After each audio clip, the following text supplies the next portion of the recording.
when you go back to the 80s and think about how many people there were making a living, steady living with all the territories, that's probably about half.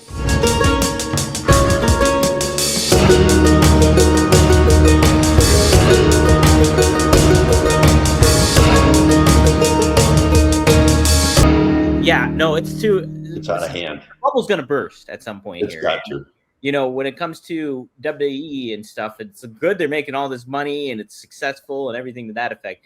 But you're really disassociating yourself from the fans further by pricing them out a little bit more. Yep. And like what Magnum was just saying too, how universal pro wrestling has been over the course of history and time, American history and Americana potentially. And it's just, you don't want to see that go away. And, I think there's going to be where the rubber hits the road here at some point, where it's going to be. What does it cost to get in like an MLW show or something like that? So that's like they're pretty reasonable. It's like $20. Tickets start at $20 and then they go up from there. So and that's a more intimate experience because of their smaller venues and stuff. So those are definitely much more reasonably priced when it comes to TNA. I'm not sure how much the TNA events are, but I'm sure those are a lot more reasonable too at this juncture. And people are paying and doling out the cash for some of this stuff at this moment in time, but it's going to get with the way the economy's been going, what you guys been saying about groceries and everything at the same time, it's not all going to pan out like that. And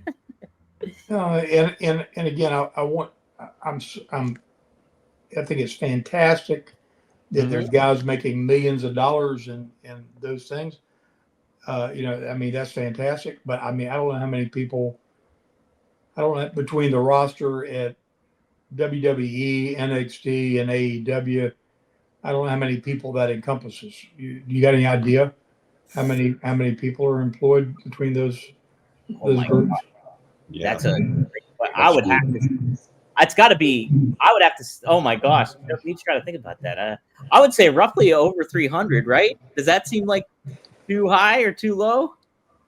Seems low. It seems like it's probably pretty accurate. And when you go back to the 80s and think about how many people there were making a living, steady living with all the territories, that's probably about half of what there was 30, 40 years ago. Yeah. Now they're making crazy cool money and all that stuff, but it's not supporting the kind of growth that it could be supporting, and your likelihood of getting in. Even back then, and Greg will tell you. You weren't going to. I don't care what kind of athlete you were or anything else. You weren't going to walk into the business even back then, whether you played in the NFL or whatever you did. It wasn't a gimme. You were just going to get in the wrestling business. And today is even worse.